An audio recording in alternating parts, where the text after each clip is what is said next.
늦가을의 바람은 날카로웠다.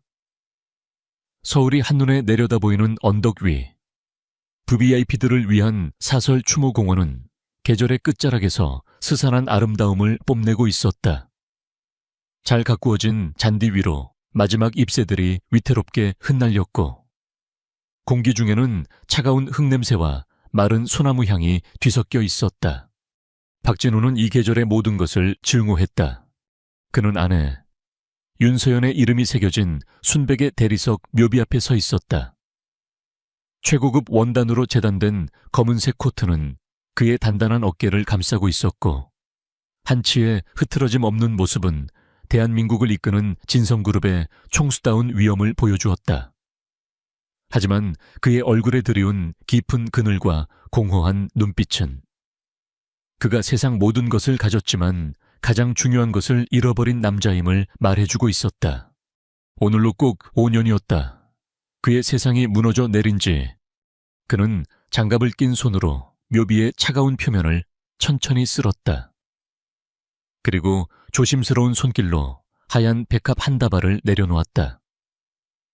서연이 가장 좋아했던 꽃이었다.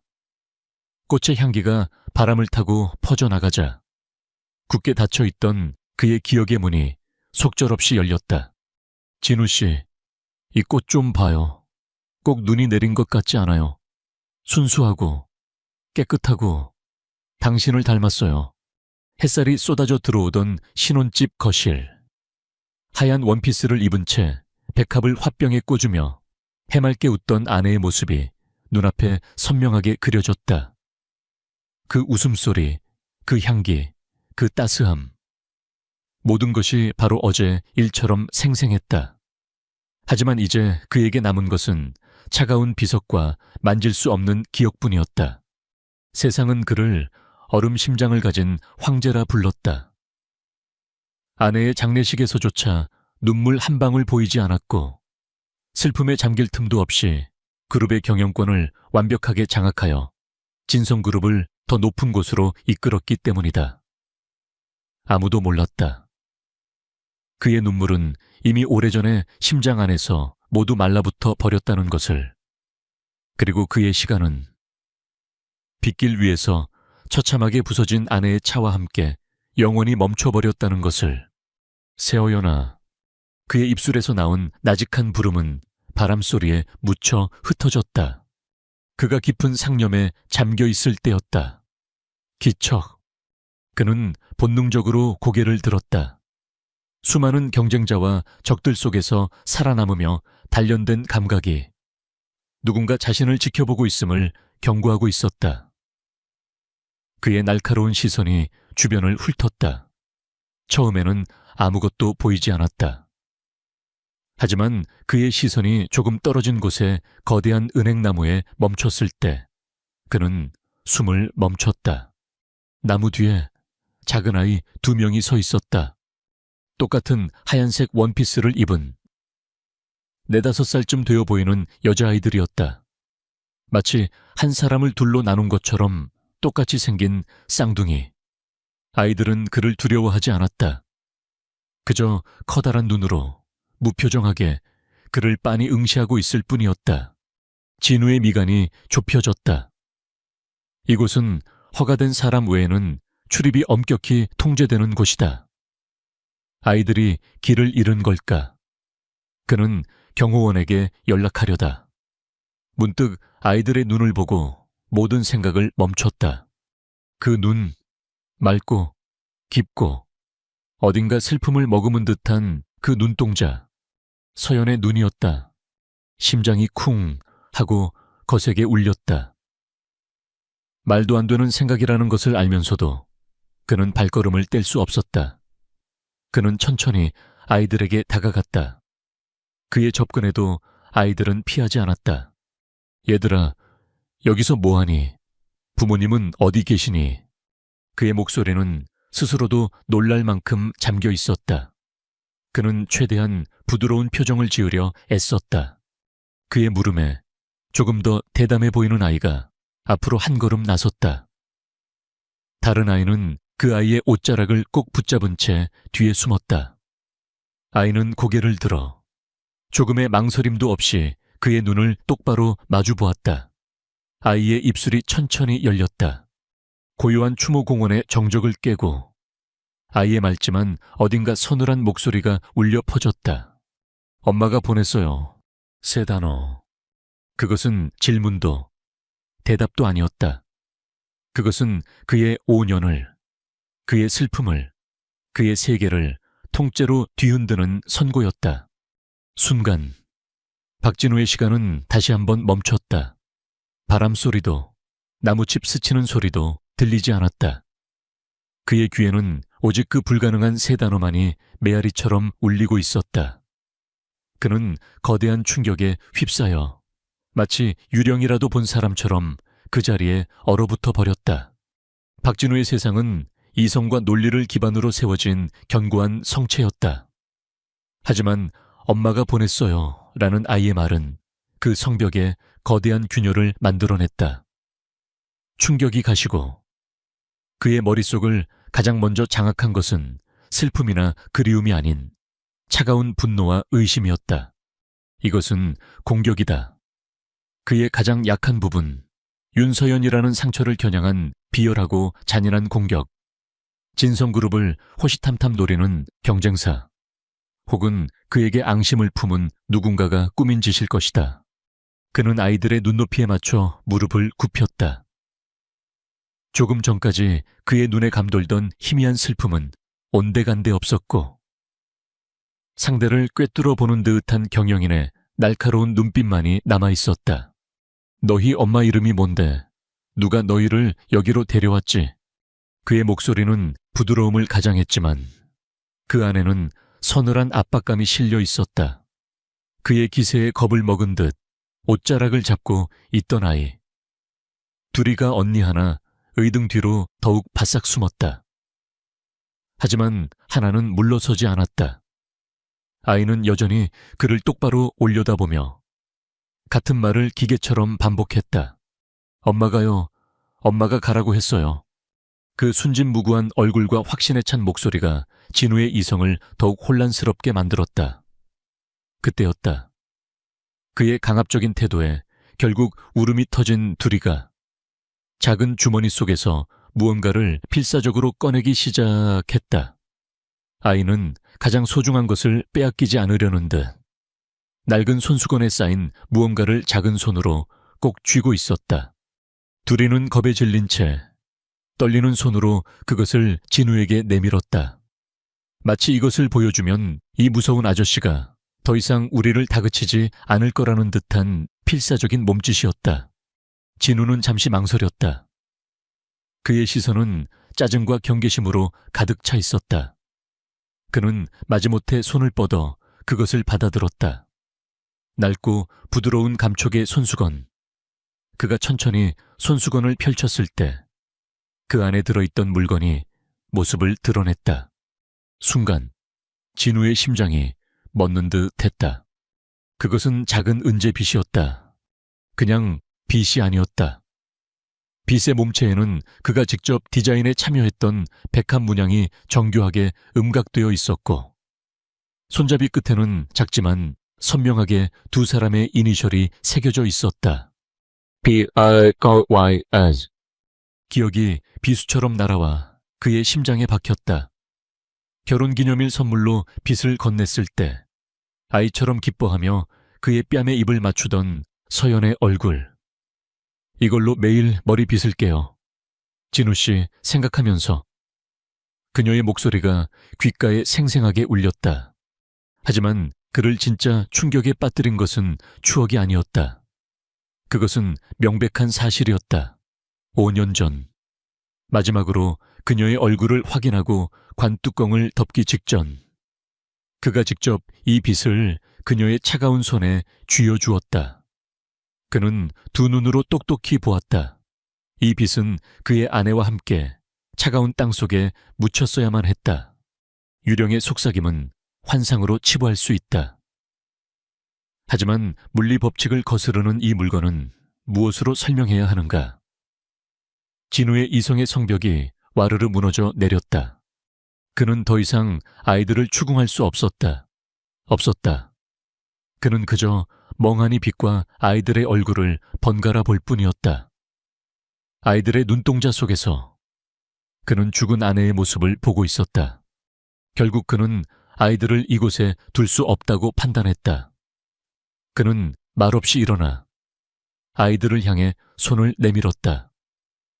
아이들은 잠시 망설이더니 조심스럽게 그의 손을 잡았다. 그는 두 아이의 작고 따뜻한 손을 잡고 자신의 아내가 잠든 곳을 뒤로 한 채 걸음을 옮겼다. 검은색 마이바흐가 미끄러지듯 그들 앞에 멈춰 섰다. 운전기사는 뒷좌석에 오르는 두 명의 작은 아이들을 보고 놀랐지만 감히 아무것도 묻지 못했다. 집으로 돌아오는 길, 차 안은 무거운 침묵만이 흘렀다. 아이들은 거대하고 낯선 공간에 주눅이 든 듯 창밖만 바라보았고 진우는 손에 쥔 은제빗에서 시선을 떼지 못했다. 그의 머릿속은 거대한 폭풍이 몰아치는 전쟁터였다. 그의 펜트하우스에 도착했을 때 이질감은 더욱 극대화되었다.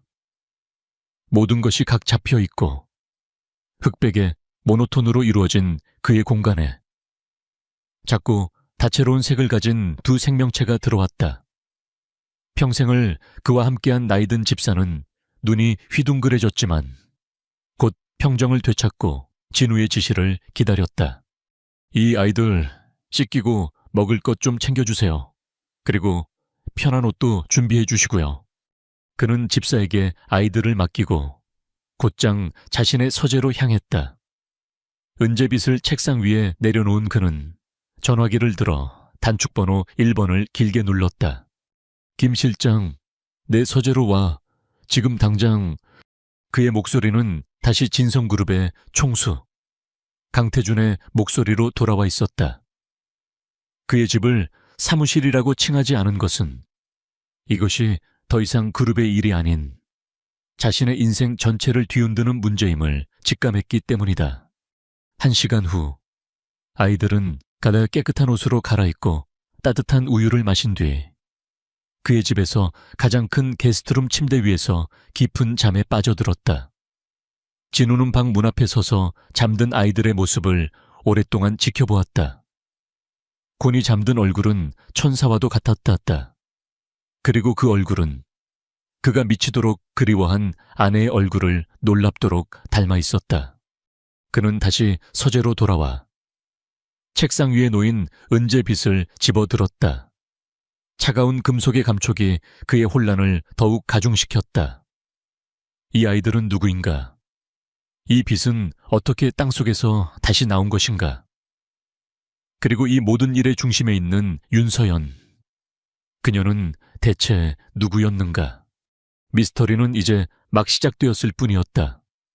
그리고 그는 그 미스터리의 한복판에 속수무책으로 갇혀버렸다. 김민준이 떠난 후 거대한 펜트하우스에는 무거운 침묵만이 남았다. 박진호는 잠을 이룰 수 없었다. 아이들은 낯선 환경에 지쳤는지 깊은 잠에 빠져들었지만 그의 정신은 그 어느 때보다도 선명하게 깨어 있었다. 은제빗의 차가운 감촉과 아이들의 얼굴에 남아있는 아내의 흔적이 그의 머릿속에서 끝없이 충돌하며 그를 괴롭혔다. 그는 술병 대신 다른 곳으로 향했다. 집의 가장 깊숙한 곳에 위치한 지난 5년간 그 자신에게조차 봉인해두었던 방이었다. 문이 열리자 시간이 멈춘 공간이 모습을 드러냈다. 서연의 물건들이 그대로 보존되어 있는 방. 공기 중에는 그녀가 쓰던 향수 냄새가 희미하게 떠다녔고 벽에는 그들의 행복했던 시절이 담긴 사진들이 걸려 있었다. 모든 것이 그녀가 살아있을 때와 똑같았지만 온기만이 사라진 채였다. 이곳은 그의 성격이자 가장 아픈 상처였다. 그는 지금까지 이 방에 들어와 추억에 잠기는 것을 스스로에게 허락하지 않았다. 슬픔에 잠식당하지 않기 위해, 앞으로 나아가기 위해. 하지만 오늘 밤 그는 더 이상 도망칠 수 없었다. 그는 기만당했다는 분노와 혹시나 하는 희망 사이에서 답을 찾기 위해 과거의 망령과 마주해야만 했다. 그의 시선이 방 한가운데 놓인 이젤 위의 캔버스에 닿았다. 서연이 마지막으로 그리던 그림이었다. 하얀 백합이 가득한 정원. 하지만 그림은 미완성이었다. 몇 송이의 꽃은 형태만 갖춘 채 색이 칠해지지 않은 상태였다. 마치 그녀의 삶처럼. 그는 천천히 방을 둘러보았다. 그녀가 읽던 책, 그녀가 아끼던 액세서리, 그녀의 손때가 묻은 모든 것들. 그는 자신의 기억이 완벽하다고 믿었다. 그들의 사랑은 한 점의 의욕도 없는 순수한 결정체라고 생각했다. 하지만 정말 그랬을까? 그가 그녀의 낡은 다이어리를 집어들었을 때 기억의 파편 하나가 수면 위로 떠올랐다. 결혼 후 1년쯤 지났을 때였다. 발코니에서 누군가와 통화하던 그녀의 뒷모습이 생각났다. 평소와 달리 목소리를 낮추고 주위를 살피는 듯한 모습이었다. 그가 다가가자 그녀는 화들짝 놀라며 전화를 끊었다. 누구였냐는 그의 물음에 그녀는 보육원 동생이 후원금을 부탁해서 라고 어색하게 웃으며 둘러댔다. 그는 그때 그녀의 눈에 스쳤던 미세한 불안감을 사랑이라는 콩깍지 때문에 무시해버렸다. 그의 손가락이 책장에 꽂힌 여행 에세이를 스쳤다. 또 다른 기억이 떠올랐다. 그녀는 가끔 혼자 여행을 떠나고 싶어 했다. 강릉의 바닷가나 담양의 대나무 숲처럼 조용한 곳으로 봉사활동을 겸한 휴식이라고 했다. 그는 당연히 비서와 경호원을 붙여주려 했지만 그녀는 극구 사양하며 낡은 배낭 하나만 메고 버스를 타고 떠났다. 지금 생각해보면 그것은 휴식이 아니라 도피에 가까웠다. 그는 대체 무엇으로부터 그녀가 도망치려 했는지 알지 못했다. 가장 선명한 기억은 그들이 시내에서 데이트하던 날이었다. 백화점 앞에서 그녀를 기다리고 있는데 검은색 세단 한 대가 그들 곁을 천천히 지나갔다. 무심코 지나칠 수도 있는 일이었지만 그 순간 그의 팔을 잡는 서연의 손에 엄청난 힘이 들어갔다. 그는 놀라서 그녀를 돌아보았다. 그녀의 얼굴은 새하얗게 질려 있었고 가늘게 떨고 있었다. 왜 그러냐고 묻자 그녀는 잠시 현기증이 났을 뿐이라며 애써 웃어 보였다. 그는 그녀가 몸이 약해서 그런 것이라 대수롭지 않게 넘겼다. 하지만 이제 와 돌이켜보면 그것은 명백한 공포였다. 그의 완벽했던 사랑의 서사는 의심이라는 렌즈를 통해 다시 보니 곳곳에 균열과 얼룩이 가득했다. 그녀는 그에게 많은 것을 숨기고 있었다. 그는 자신이 사랑한 여자에 대해 아무것도 모르고 있었다는 끔찍한 사실을 깨달았다. 다음 날 오후, 김민준이 무거운 표정으로 그의 사무실을 찾았다. 아이들에 대한 기록은 전무합니다. 국내 어떤 병원에도 출생 기록이 없고 어떤 기관에도 등록되어 있지 않습니다. 말 그대로 서류상으로는 존재하지 않는 아이들입니다. 진우는 예상했다는 듯 동요하지 않았다. 서연이 아이들을 숨기려 했다면 당연한 수순이었다. 세어연 씨는 김민주는 잠시 망설이다가 준비해온 파일을 그의 앞에 내려놓았다. 사모님의 과거 기록은 너무 깨끗합니다. 깨끗하다니 그게 무슨 말이야. 저희가 확인한 바로는 사모님은 말씀하신 대로 햇살 보육원 출신이 맞습니다. 하지만 기록이 너무나도 단출합니다. 입소 날짜와 퇴소 날짜, 그리고 기본적인 신상 정보가 전부입니다. 그 시절 원장이나 교사들은 대부분 퇴직하거나 사망하여 연락이 닿지 않았고 남아있는 기록에는 단 한 장의 사진이나 교우 관계에 대한 언급조차 없었습니다. 김민주는 마른 침을 삼키고 결론을 말했다. 마치 누군가 의도적으로 만들어낸 신상 정보처럼 보입니다.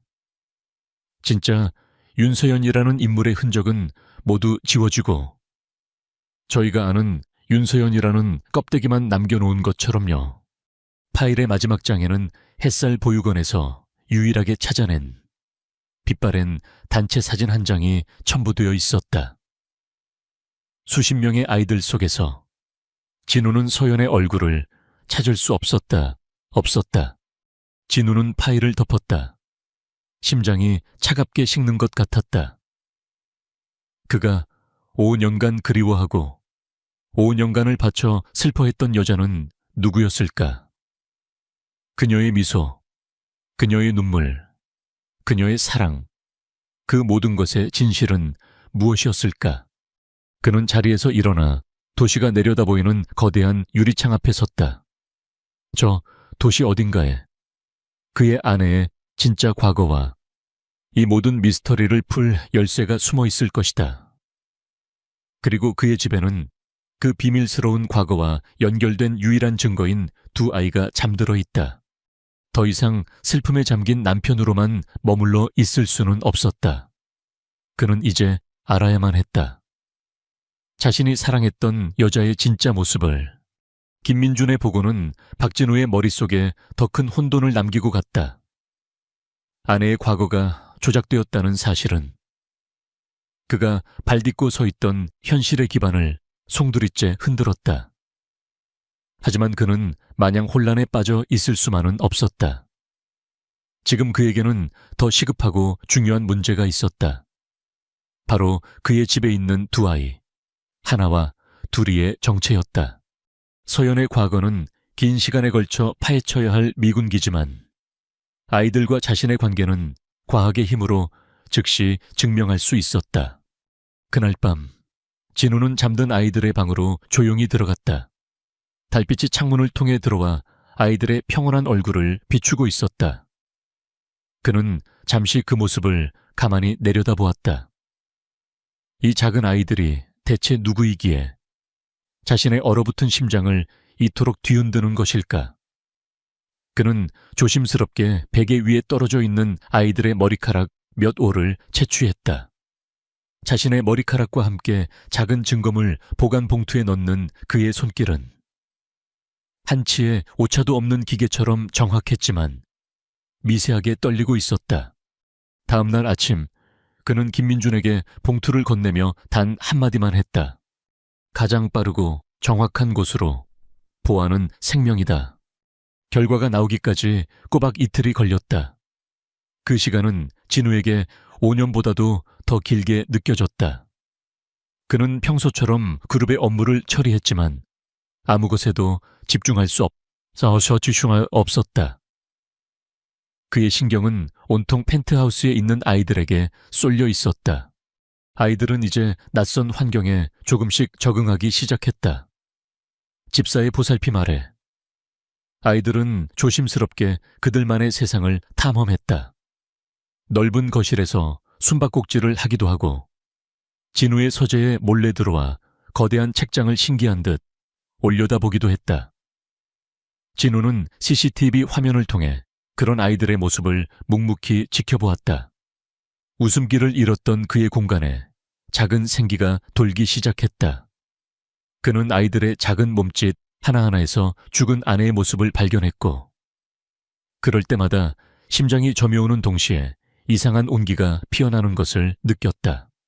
결전의 날 저녁 그는 홀로 서재에 앉아 있었다. 도시의 야경이 보석처럼 발 아래에 펼쳐져 있었지만 그의 눈에는 들어오지 않았다. 그의 시선은 노트북 화면의 이메일 수신함에 고정되어 있었다. 마침내 결과 보고서라는 제목의 이메일이 도착했다. 마우스 커서를 열기 버튼으로 가져가는 그 짧은 순간 그의 손에 땀이 찼다. 클릭. 로딩 아이콘이 몇 바퀴 돌고 암호화된 PDF 파일이 화면에 나타났다. 그는 떨리는 손으로 비밀번호를 입력했다.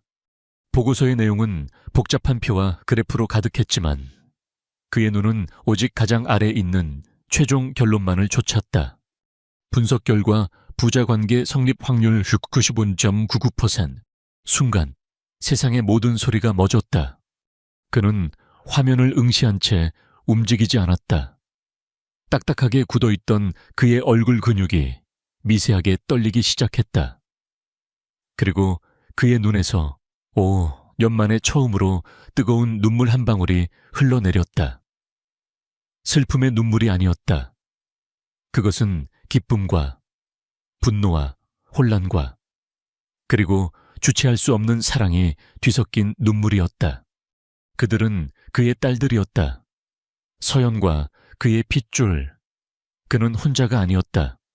하지만 기쁨도 잠시. 곧이어 배신감의 파도가 그를 덮쳤다. 왜, 서연아, 왜 나한테 이런 중요한 사실을 숨겼어?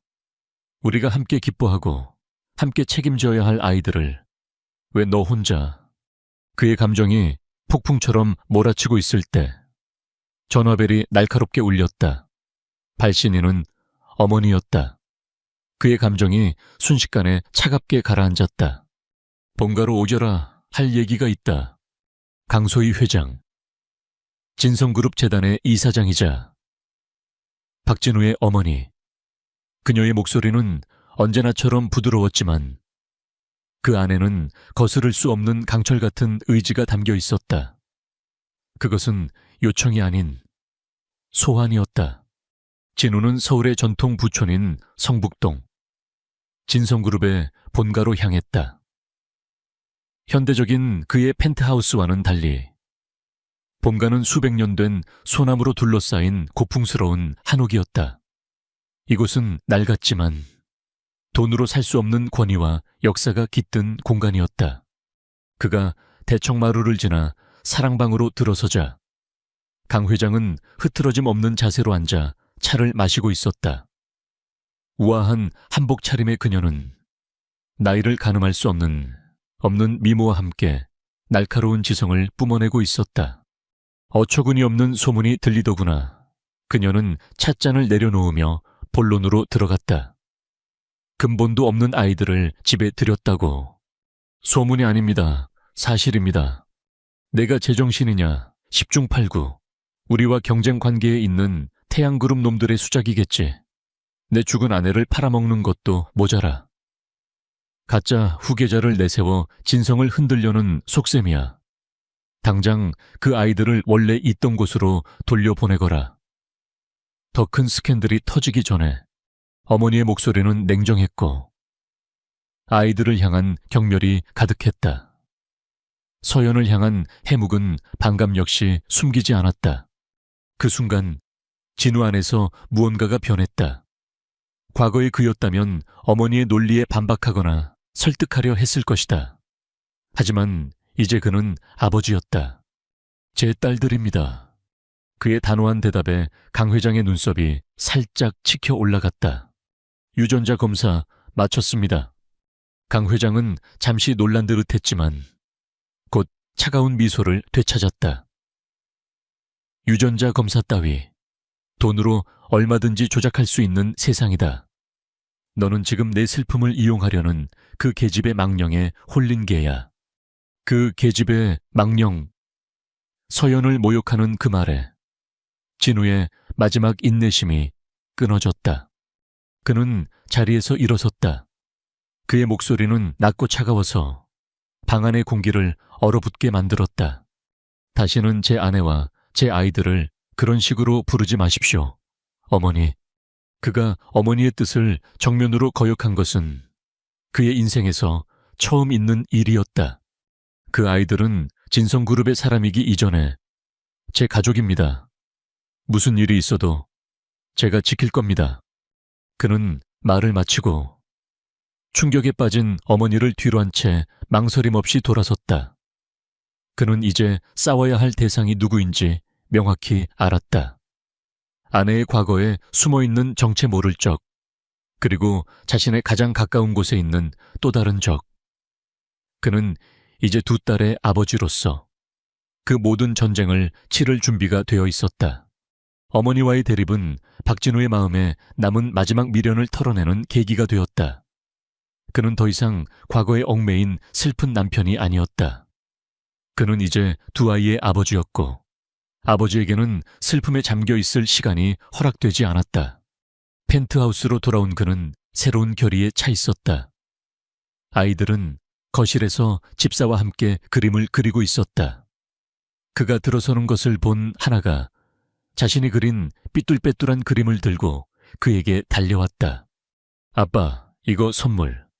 아직은 어색한 아빠라는 호칭과 아이의 순진한 미소. 진우는 자신도 모르게 무릎을 굽혀 아이와 눈을 맞췄다. 이것이 그가 지켜야 할 세상이었다. 강소희 회장의 철옹성 같은 논리도, 진성그룹의 거대한 부와 명예도 이 작은 아이의 미소 앞에서는 아무런 의미가 없었다. 그는 아이의 머리를 부드럽게 쓰다듬어주고는 다시 서연의 물건들이 있는 방으로 향했다. 이전처럼 슬픔에 잠겨 과거를 회상하기 위함이 아니었다. 이번에는 명확한 목적이 있었다. 아내가 남겼을지도 모를 단서를, 그녀가 왜 그런 극단적인 선택을 해야만 했는지에 대한 해답을 찾기 위해서였다. 그는 체계적으로 방을 살피기 시작했다. 그녀의 옷, 주머니, 가방의 안감, 그녀가 읽던 책의 페이지 사이사이. 하지만 아무것도 나오지 않았다. 초조함이 그의 마음을 갉아먹었다. 그녀는 정말 아무 흔적도 남기지 않은 것일까? 그의 시선이 화장대 위에 놓인 낡은 오르골에 멈췄다. 서연이 부모님에게서 물려받은 유일한 유품이라며 소중히 여기던 물건이었다. 그는 무심코 오르골을 열었다. 맑고 청가한 자장가 멜로디가 흘러나왔다. 그는 멜로디가 끝나기를 기다렸다가 상자를 닫으려 했다. 바로 그 순간 그의 눈에 무언가 이상한 점이 포착되었다. 상자 바닥을 덮고 있는 붉은 벨벳 천의 한쪽 귀퉁이, 실밥이 아주 미세하게 뜯어져 있었다. 그의 심장이 세차게 뛰기 시작했다. 그는 조심스럽게 그 부분을 손톱으로 긁어냈다. 그러자 벨벳 천 아래에 숨겨져 있던 얇은 나무판의 경계선이 드러났다. 이중 바닥이었다. 그는 떨리는 손으로 나무판을 들어 올렸다. 그 아래에는 수년간 누구의 손길도 닿지 않은 비밀 공간이 있었다. 공간 안에는 두 가지 물건이 들어있었다.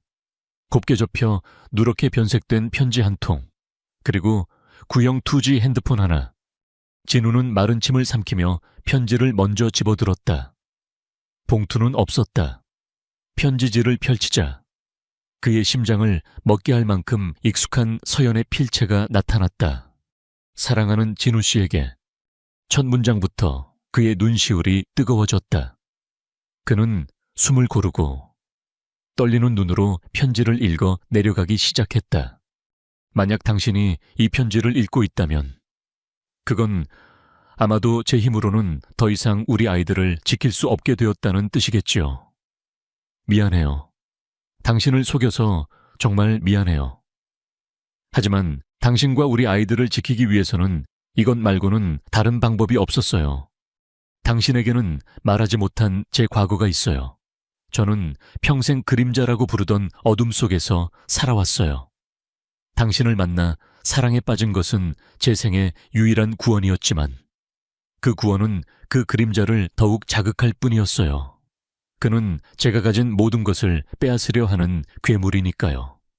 그러던 중 우리에게 아기 천사가 찾아왔다는 것을 알게 됐어요. 그것도 둘이나. 제 인생 가장 행복한 순간이자 가장 끔찍한 순간이었어요. 그 그림자는 결코 우리 아이들을 가만두지 않을 것을 알았어요. 아이들은 그에게 당신을 통제하고 파멸시킬 가장 강력한 무기가 될 테니까요. 그래서 저는 죽어야만 했어요. 세상에서 윤서연이라는 존재를 지워버려야만. 그 그림자가 더 이상 당신과 아이들을 쫓지 않을 거라 생각했어요. 제 모든 것을 걸고 버린 너무나도 외롭고 아픈 도박이었어요. 편지의 마지막 문장은 그의 등골을 서늘하게 만들었다. 부디 저를 용서하고 우리 아이들을 지켜주세요. 그리고 제발 아무도 믿지 마세요. 당신의 가장 가까운 곳에도 그 남자의 눈이 있을지 몰라요. 진우는 편지를 쥔 채 의자에 주저앉았다. 편지지가 그의 손안에서 힘없이 구겨졌다. 분노, 배신감, 그 모든 감정이 사라진 자리에 거대한 죄책감과 아내를 향한 처절한 연민이 파도처럼 밀려왔다. 그녀는 그를 배신한 것이 아니었다. 그와 아이들을 지키기 위해 스스로의 존재를 지우는 끔찍한 희생을 감수한 것이었다. 그가 그녀의 죽음을 슬퍼하며 5년을 보내는 동안 그녀는 홀로 어디에선가 아이들을 지키며 무서운 싸움을 계속하고 있었던 것이다. 그의 시선이 함께 발견된 구형 핸드폰으로 향했다. 낡고 투박한 플라스틱 덩어리. 하지만 이것은 이제 그녀의 비밀스러운 과거와 연결될 유일한 열쇠였다. 아무도 믿지 마라. 그녀의 마지막 경고가 그의 뇌리를 맴돌았다. 그는 이 싸움을 더 이상 김민준에게만 의지할 수 없었다. 그가 직접 나서야 했다. 진우는 자리에서 일어섰다. 그의 눈에서 슬픔의 흔적은 사라지고 차가운 결의가 불타오르고 있었다. 그는 아내를 그늘 속에서 고통받게 한 그림자의 정체를 밝혀내고 그 대가를 반드시 치르게 할 것이다. 사냥은 이제 시작되었다. 윤서연의 편지는 박진우의 세계를 재구성했다. 그의 안에 들끓던 분노와 배신감은 아내를 향한 깊은 연민과 그녀를 그렇게 내몰았던 정체 모를 적에 대한 불타는 적개심으로 변모했다. 그는 더 이상 과거에 갇힌 망령이 아니었다. 그는 이제 아버지가 되었고 아버지는 강해야만 했다.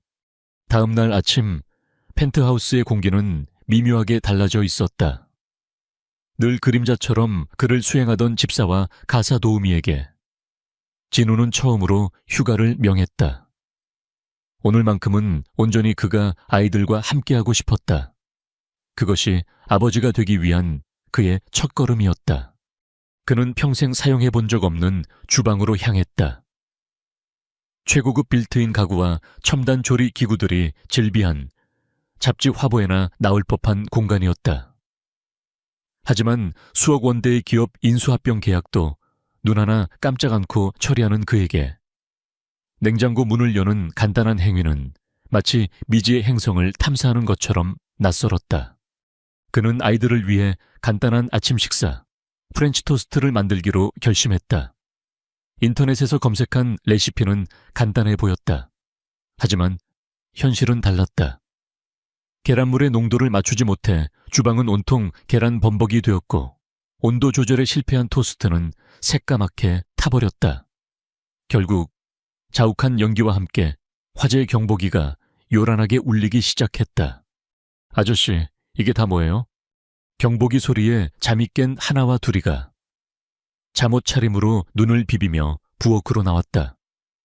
아이들은 연기 자욱한 부엌과 밀가루와 계란을 뒤집어 쓴 채 허둥대는 진우의 모습을 보고는 눈을 동그랗게 떴다. 그리고 다음 순간 참지 못하고 웃음을 터뜨렸다. 부해으흐. 아저씨, 엉망진창이에요. 얼굴에 밀가루 묻었어요. 아이들의 천진난만한 웃음소리가 경복이 소음과 뒤섞여 펜트하우스 전체에 울려 퍼졌다. 지난 5년간 이 집에서 단 한 번도 울린 적 없는 종류의 소리였다. 진우는 잠시 멍하니 아이들을 바라보았다. 아이들은 처음으로 그에게 경계심이나 두려움이 아닌 순수한 감정을 보여주고 있었다. 그는 자신도 모르게 녹슨 기계처럼 삐걱거리며 희미한 미소를 지었다. 어쩌면 완벽한 아침 식사보다 이런 재앙 같은 아침이 아버지가 되는 더 빠른 길일지도 몰랐다. 그날을 시작으로 박진우의 삶은 완전히 뒤바뀌었다. 그의 하루는 새벽 주식, 시장 동향 보고가 아닌 아이들의 머리를 묶어주는 일로 시작되었다. 그의 커다랗고 투박한 손은 수조 원대의 계약서에 사인하는 것보다 가느다란 여자아이의 머리카락과 작은 고무줄을 다루는 것을 훨씬 더 어려워했다. 결과물은 언제나 삐뚤빼뚤했지만 그는 매일 아침 포기하지 않고 빗을 들었다. 저녁이면 그는 아이들에게 동화책을 읽어주었다. 딱딱한 보고서 톤으로 읽어주는 그의 목소리에 아이들은 금세 하품을 했고, 그는 어쩔 수 없이 즉흥적으로 이야기를 지어내기 시작했다. 그의 이야기는 언제나 기승전결이 확실하고 모든 문제에 대한 합리적인 해결책을 제시했다. 늑대의 리스크 관리 실패로 인해 돼지3 형제 중 막내가 최대 이익을 실현했습니다. 같은 식의 이야기에 아이들은 이야기가 재미있어서가 아니라 그런 말을 하는 아빠의 모습이 웃겨서 배를 잡고 웃었다. 그의 거실은 더 이상 차가운 예술품을 전시하는 갤러리가 아니었다. 알록달록한 레고 블록과 인형들이 바닥을 점령했고, 그는 종종 최고급 슈트 차림 그대로 바닥에 앉아 아이들과 함께 성을 쌓았다. 시장을 움직이는 그의 손은 이제 작고 연약한 공주 인형을 움직이고 있었다. 그는 이 단순하고 의미 없어 보이는 행위들 속에서 그 어떤 성공에서도 느껴보지 못했던 종류의 평온과 충만함을 느끼고 있었다. 텅 비었던 그의 세상이 아이들의 웃음소리로 조금씩 채워지고 있었다. 그러던 어느 날 밤이었다. 진우는 여느 때처럼 아이들을 침대에 눕히고 방을 나서려 했다. 둘이는 이미 새근새근 잠이 들어 있었다. 아저씨, 그때 하나의 작은 목소리가 그를 불러 세웠다. 그는 뒤를 돌아보았다. 아이는 침대에 걸터 앉아 서연을 쏙 빼닮은 진지한 눈으로 그를 바라보고 있었다. 엄마는 언제 와요? 아이의 순수한 질문이 그의 심장을 찔렀다. 그는 대답할 수 없었다. 그는 아이의 침대 가장자리에 조용히 앉았다. 그의 마음이 아려왔다. 그는 아이에게 거짓말을 하고 싶지 않았다. 그는 잠시 침묵하다가 스스로에게 다짐하듯 말했다. 엄마는 아빠가 꼭 찾아올게, 약속할게. 그는 처음으로 아이들 앞에서 자신을 아빠라고 칭했다. 그 말을 들은 하나는 잠시 그를 물끄러미 바라보았다. 아이는 무언가 중요한 것을 생각하는 듯했다. 그리고는 작은 손을 뻗어 그의 뺨을 조심스럽게 감쌌다. 아빠, 그 한마디, 그것은 세상에서 가장 조용했지만 진우의 세상에서는 가장 거대한 폭발이었다.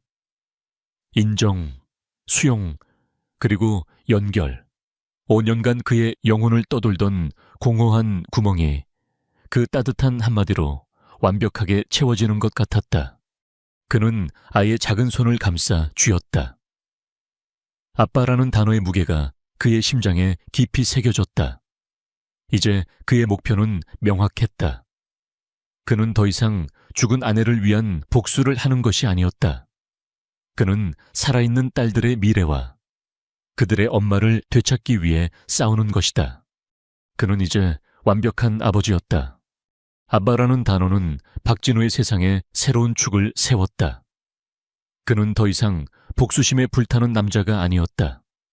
그는 두 딸의 현재와 미래를 책임져야 하는 아버지였다. 하지만 아버지가 되었다는 충만감과 별개로 아내의 마지막 경고는 그의 뇌리에서 떠나지 않았다. 그는 김민준과 함께 서재에서 밤을 새웠다. 그들 앞에는 서연이 남긴 구형 핸드폰이 분해된 채 놓여 있었다. 진성그룹의 최고 기술자들로 구성된 디지털 포렌식 팀이 동원되었다. 대부분의 데이터는 복구 불가능합니다. 의도적으로 파기한 흔적이 있습니다. 팀장의 보고는 절망적이었다. 하지만 진우는 포기하지 않았다. 뭐라도 찾아내. 지워진 통화 기록이든 문자 메시지 파편이든 몇 시간의 사투 끝에 그들은 마침내 의미 있는 단서 하나를 건져 올렸다. 수년 동안 드문드문 하지만 주기적으로 통화한 흔적이 있는 번호 하나였다. 대포폰 번호였지만 김민준의 정보팀이 그 번호의 마지막 통화 기지국 위치를 추적했다. 사채업과 불법 도박장이 밀집한 서울의 어두운 뒷골목이었다. 그리고 그 번호와 서연의 조작된 과거를 교차 분석하던 중 결정적인 연결고리가 드러났다. 그녀가 머물렀다는 햇살 보육원에 거액의 후원금을 냈던 유령재단, 그리고 그 재단의 실소유주로 지목된 인물, 사채업계의 거물이자 뒷세계에서는 최 회장으로 불리는 남자, 최진태였다. 퍼즐 조각이 맞춰지고 있었다. 서연이 평생을 도망쳐온 그림자의 실체가 서서히 드러나고 있었다. 같은 시각, 서울의 한 고급 룸살롱 가장 안쪽의 밀실. 최진태는 기분 좋게 웃고 있었다. 온화해 보이는 인상과 달리 그의 눈은 먹잇감을 앞에 둔 뱀처럼 차갑고 교활했다. 그의 앞에 놓인 태블릿 PC 화면에는 진성그룹 박진우 회장 숨겨둔 쌍둥이 딸 정력 공개라는 자극적인 제목의 가십 기사가 떠 있었다. 기사에는 파파라치가 찍은 진우가 두 딸과 함께 있는 흐릿한 사진이 실려 있었다. 어허, 이 계집애 죽은 줄 알았더니만 아주 제대로 뒤통수를 쳤구먼. 그는 사진 속 아이들의 얼굴을 확대했다.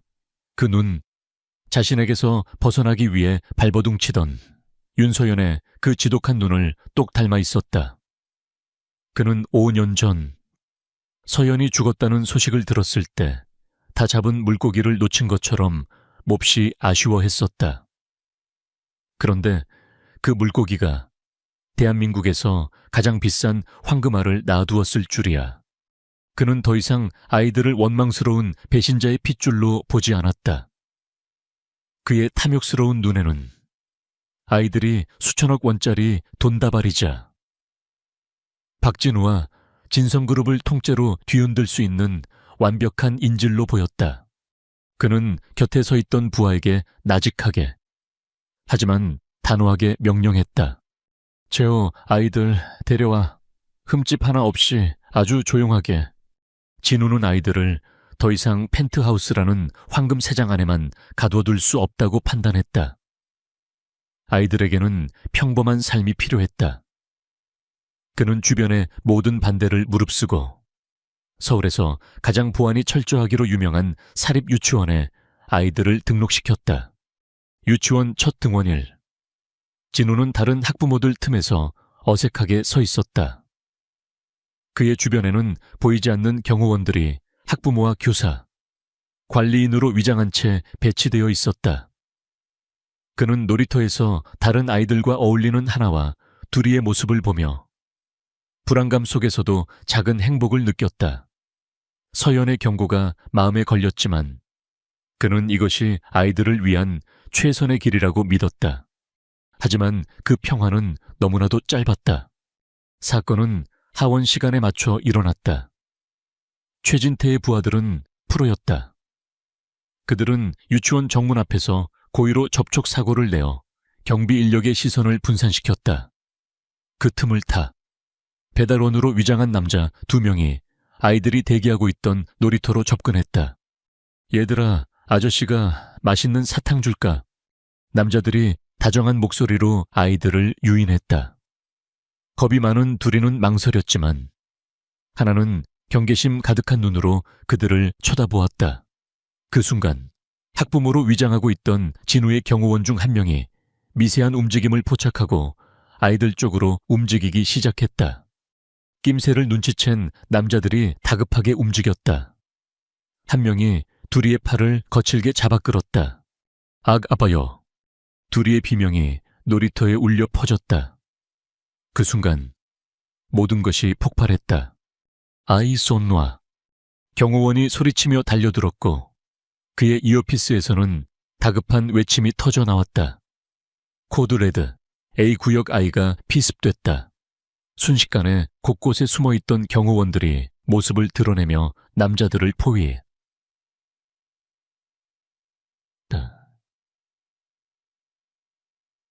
짧지만 격렬한 격투가 벌어졌다. 진우의 경호원들은 전직 특수부대 출신의 엘리트들이었다. 최진태의 부하들은 그저 거친 폭력배에 불과했다. 승부는 순식간에 갈렸다. 궁지에 몰린 남자 하나가 품에서 날카로운 칼을 꺼내 휘둘렀다. 아이들과 교사들의 비명이 터져 나왔다. 하지만 그의 저항은 경호원의 무자비한 진압봉 아래 허무하게 끝났다. 모든 상황은 불과 1분 만에 종료되었다. 남자들은 제압되었고 둘이는 겁에 질려 교사의 품에 안겨 울고 있었다. 하나는 눈물을 꾹 참은 채 동생의 앞을 막아서듯 서 있었다. 긱! 요란한 급제동 소리와 함께 진우의 차가 유치원 정문에 멈춰 섰다. 차문이 열리기가 무섭게 그가 튀어나왔다. 그는 엉망이 된 놀이터와 울고 있는 딸의 모습을 보고는 얼굴이 얼음처럼 차갑게 굳어졌다. 경고는 끝났다. 이제 전쟁이었다.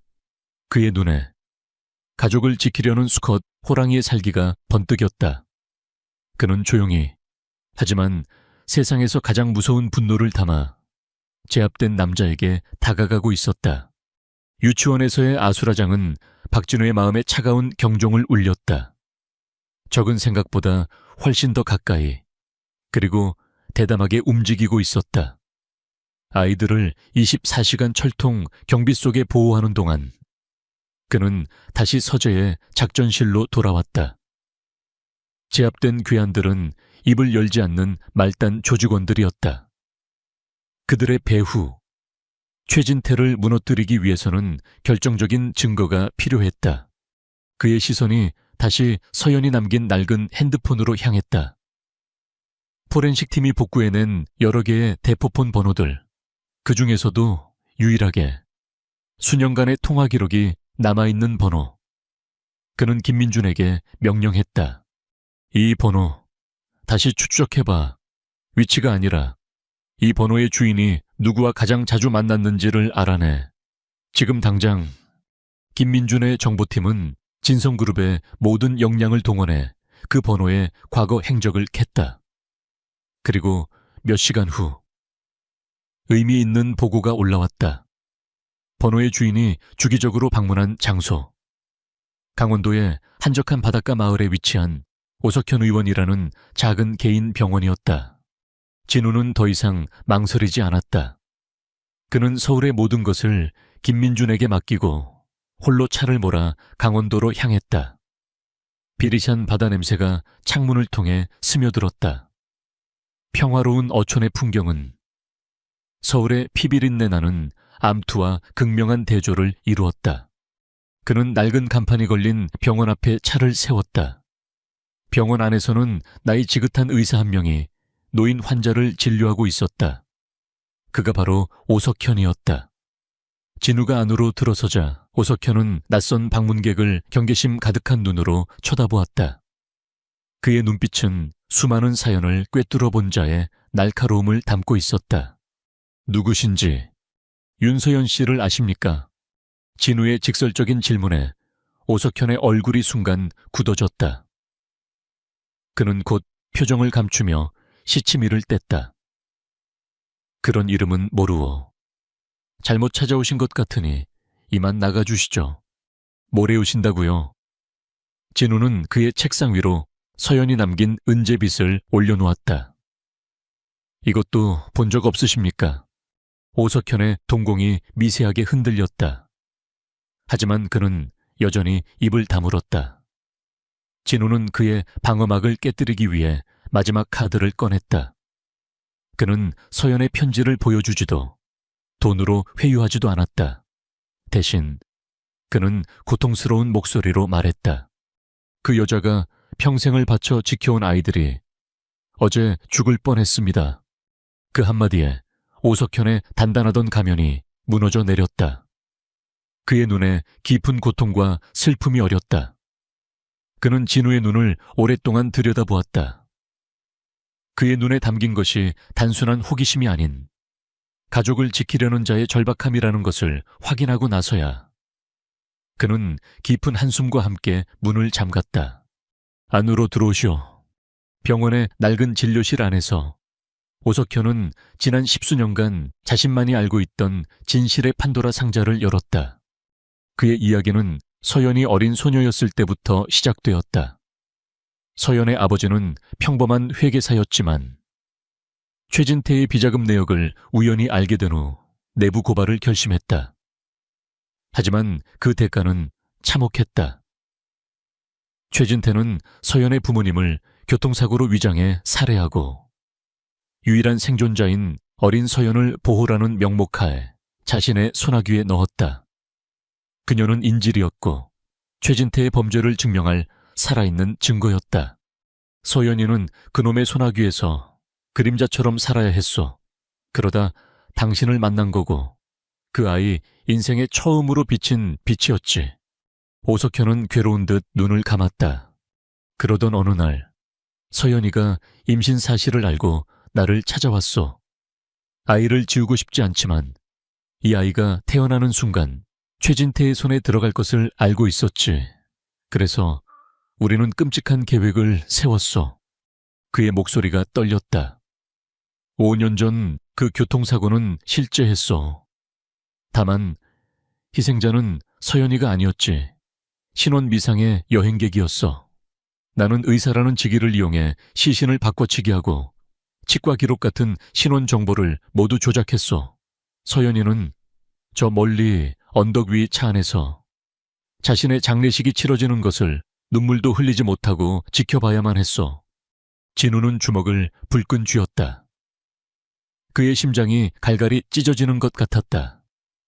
그녀가 얼마나 끔찍한 고통 속에서, 얼마나 지독한 외로움 속에서 그 모든 것을 감당했을지 상상조차 할 수 없었다.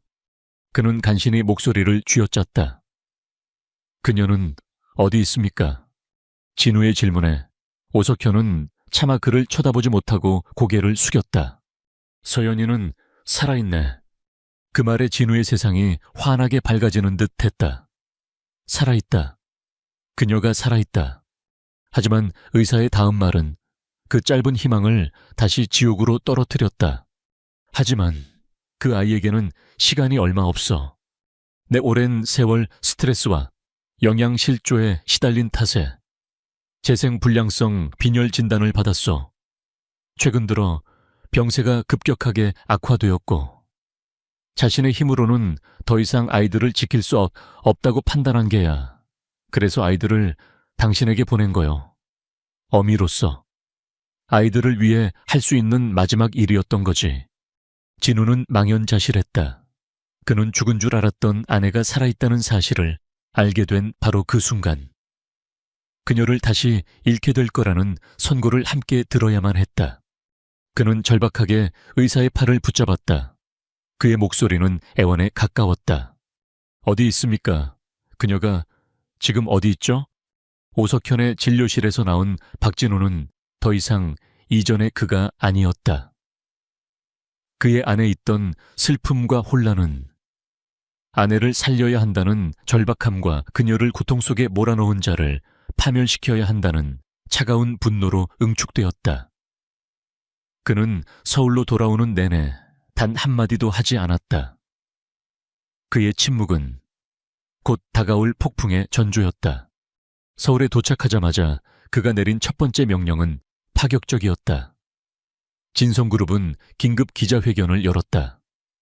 수많은 카메라 플래시 앞에서 박진우는 하나와 둘이 두 딸의 손을 잡고 대중 앞에 섰다. 제 딸들입니다. 제 아내. 구 윤서연이 저에게 남겨준 가장 소중한 유산이자 진성그룹의 미래입니다. 그의 폭탄 선언은 대한민국을 발칵 뒤집어 놓았다. 이것은 단순한 상속자 공개가 아니었다. 그것은 최진태를 향한 선전포고였다. 아이들을 대중의 시선 아래 가장 밝은 곳으로 끌어내므로써 더 이상 어둠 속에서 비열한 공격을 할 수 없도록 쐐기를 박은 것이다. 이제 이 아이들을 건드리는 것은 진성그룹 전체와 대한민국 여론을 적으로 돌리는 것과 같았다. 그날 이후 진성그룹이라는 거대한 전쟁 기계가 움직이기 시작했다. 김민주는 오석현이 익명으로 제공한 증언과 서연의 부모님 사건, 기록을 토대로 검찰 내에 신뢰할 수 있는 라인에 정보를 흘리기 시작했다. 십수년간 묻혀있던 사건 파일. 위로 쌓인 먼지가 걷히기 시작했다. 동시에 박진우는 진성그룹의 막강한 자금력으로 최진태의 돈줄을 전방위적으로 압박했다. 최진태가 운영하는 합법적인 사업체들의 주식을 적대적으로 인수하고 그가 소유한 페이퍼 컴퍼니들의 대출을 회수했으며 주거래 은행들을 압박해 신용 한도를 막아버렸다. 최진태의 제국은 내부에서부터 서서히 썩어 들어가기 시작했다. 최진태는 미친 듯이 날뛰었다. 늘 깨끗한 척하던 재벌놈이 자신보다 더 더럽고 교활한 방식으로 싸워올 줄은 상상도 못했다.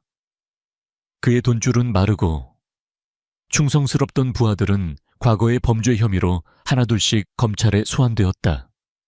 그는 완전히 코너에 몰렸다. 몇 주간의 숨막히는 압박 끝에 진우는 마지막 카드를 꺼냈다. 그는 최진태에게 개인적인 만남을 제안했다. 협상과 타협을 위한다는 명분이었다. 사면촉에 몰린 최진태에게는 거절할 수 없는 제안이었다. 그는 이 만남이 진우를 죽이거나 최소한 재기할 발판을 마련할 마지막 기회라고 생각했다. 약속 장소는 진성그룹이 최근 완공한 아직 입주가 시작되지 않은 도심의 한 마천루 최상층이었다. 그곳은 서울이 한눈에 내려다 보이는 진우의 권력을 상징하는 공간이었다. 최진태는 마지막 남은 부하 몇 명을 거느리고 약속 장소에 도착했다. 텅 빈 최상층 사무실, 통유리창 너머로 도시의 야경이 펼쳐진 곳에 박진우가 홀로 서 있었다. 그는 마치 이사회를 주재하는 것처럼 완벽한 수트 차림으로 침착했다. 내년이 어디 있는지나 불고 짓거려. 그럼 목숨은 살려줄 테니. 최진태가 거친 목소리로 으르렁댔다. 진우는 천천히 돌아섰다. 그의 얼굴에는 경멸 어린 미소가 걸려 있었다. 그는 한치의 동요도 없이 최진태의 범죄 기록을 나열하기 시작했다. 서연의 부모님을 살해한 방식부터 최근 유치원에서 벌인 살인 미수까지 마치 모든 것을 눈앞에서 본 사람처럼 내 모든 차명 계좌는 동결됐고 네가 믿던 부하들은 지금쯤 검찰청 조사실에서 내 이름을 부르짖고 있겠지. 넌 끝났어. 최진태. 그 순간 최진태는 자신이 함정에 빠졌음을 깨달았다. 그의 얼굴이 분노와 절망으로 일그러졌다. 그는 품 안에 숨겨두었던 작은 권총을 꺼내 들었다. 내어라도 죽이고 간다, 이 개새끼야. 그가 방아쇠를 당기려는 찰나 사무실의 벽이라고 생각했던 곳들이 소리 없이 열리며 수십 명의 무장, 경찰 특공대원들이 쏟아져 들어왔다. 수십 개의 붉은 레이저 포인트가 일제히 최진태의 가슴을 겨누었다. 총 버려. 손, 머리 위로. 절망적인 상황 속에서도 최진태는 진우를 향해 총을 쏘려 했다. 탕하지만 그의 총알이 발사되기 전 한 대원의 총에서 발사된 테이저건이 그의 몸에 명중했다. 그는 비명을 지르며 바닥에 쓰러졌고 경찰들에게 무력하게 제압되었다. 십수년간 이어져 온 악연의 끝이었다. 진우는 바닥에 쓰러져 발버둥치는 최진태를 경멸의 눈으로 내려다보았다. 그의 눈에는 승리의 기쁨이 아닌 차가운 허무함만이 가득했다. 그는 더 이상 그 더러운 인간에게 시간을 낭비하고 싶지 않았다. 그는 조용히 핸드폰을 꺼내 오석현에게 짧은 문자 메시지를 보냈다. 끝났습니다. 곧 가겠습니다. 그의 전쟁은 끝났다. 이제 그는 아내의 생명을 위한 진짜 싸움을 시작해야 했다. 최진태가 법의 심판대 위에 오른 그 시각, 박진우는 전용기에 몸을 싣고 있었다. 그의 옆자리에는 아무것도 모른 채 인형을 가지고 놀고 있는 하나와 둘이가 앉아 있었다. 아이들의 천진한 모습은 그가 앞으로 마주해야 할 현실의 무게를 더욱 무겁게 짓눌렀다. 그는 창밖으로 빠르게 스쳐 지나가는 구름을 보며 생각에 잠겼다.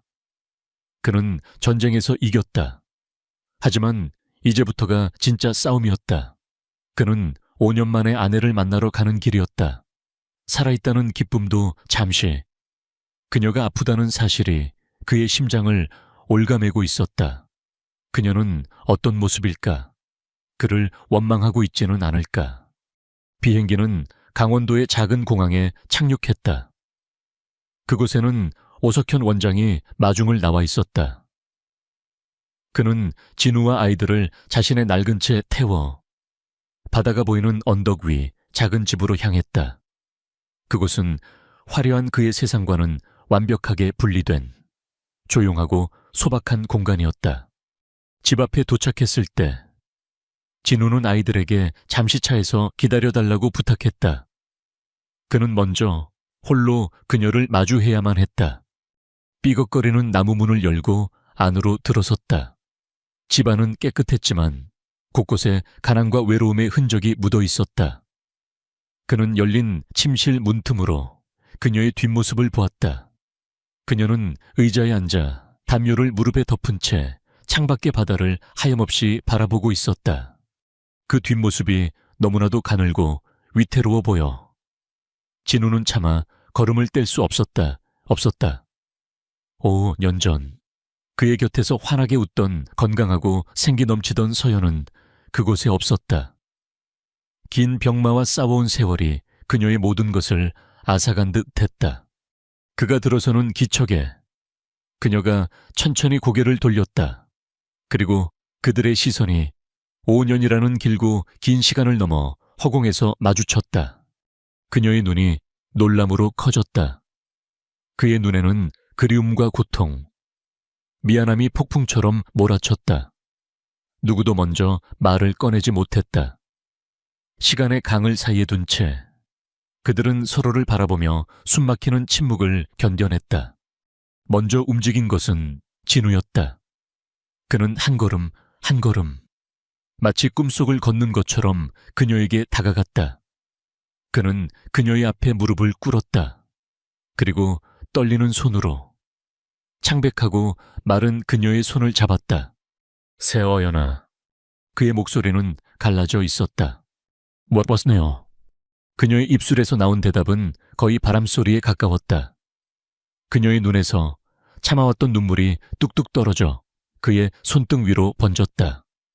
그 눈물이 신호탄이라도 된 듯 억눌려왔던 모든 감정이 터져나왔다. 미안해, 서연아. 그는 그녀의 손에 얼굴을 묻고 아이처럼 울었다. 내가 너무 늦어서 미안해. 너 혼자 이런 고통을 겪게 해서. 정말 미안해. 그는 그녀를 속인 것을 탓하지 않았다. 그저 지켜주지 못한 자신을 탓할 뿐이었다. 서연은 말없이 그의 머리를 쓰다듬었다.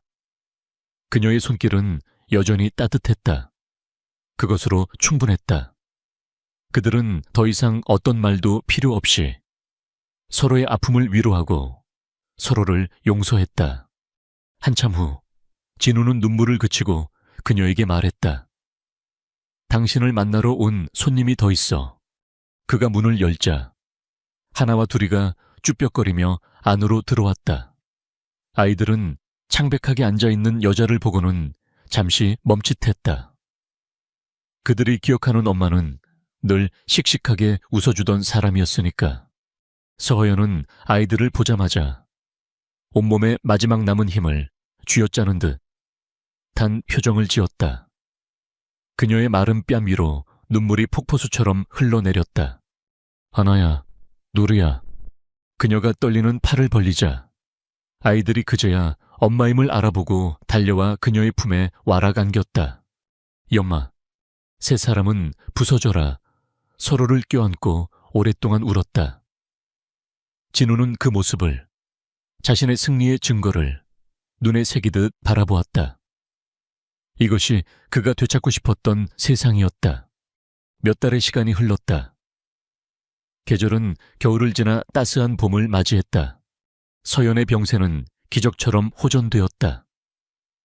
진우가 동원한 세계 최고의 의료진과 무엇보다 사랑하는 가족의 존재가 그녀에게 삶의 의지를 되찾아 주었기 때문이다. 완치까지는 아직 긴 싸움이 남았지만 그들 모두에게는 희망이 있었다. 어느 날 오후, 네, 사람은 함께 집 앞에 해변을 거닐고 있었다. 따스한 봄 햇살이 부서지는 파도 위로 금빛 가루를 뿌리고 있었다.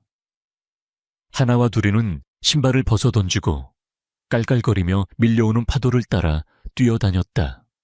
진우는 서연의 손을 꼭 잡고 그 모습을 가만히 바라보았다. 그의 얼굴에는 더 이상 과거의 그늘이 없었다.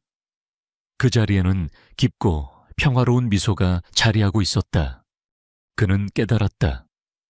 진정한 부는 주가지수나 재무제표 위에 있는 것이 아니라 지금 자신이 잡고 있는 이 손의 온기와 귓가에 들려오는 아이들의 웃음소리에 있다는 것을. 차가운 묘비 앞에서 시작되었던 그의 지독한 겨울은 끝났다. 그의 곁에는 이제 아내와 두 딸이, 그리고 그들이 함께 만들어갈 따뜻한 봄이 있었다.